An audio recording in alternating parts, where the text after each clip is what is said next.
बे सना आंना नोंनि अनगा दसे समबो थानो हाया बिनिखायनो आं नोंनाव बारे बारे कल खालामो बारे बारे मेसेज खालामो नाथाय नों मानो बुजिया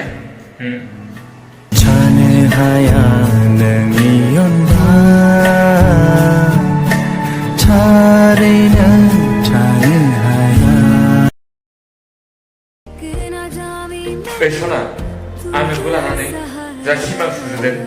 बे सानसे जाफुंगोन आरो आं नोंखौ गावनि होननानै सानना लायोना आं सानसे समाव गावनि खालामथारगोन नों बेखौल' बुंदो नों आंजों जुलि जानो फैगोन ना के रातां लंबे यारी कटे तेरे संगे यारी के रातां लोगोफोर नों जायनो बांसिन इम्पर्टेन्स होगोन ना बेनो नोंखौ बांसिन इगनर खालामगोन आरो नों जायखौ बांसिन फोथायगोन बेनो नोंखौ फोथायखेबस' खालामगोन आरो नों जायखौ गावनि आंगो होननानै सानना लागोन बेनो नोंखौ सानसे समाव गारना गालांगोन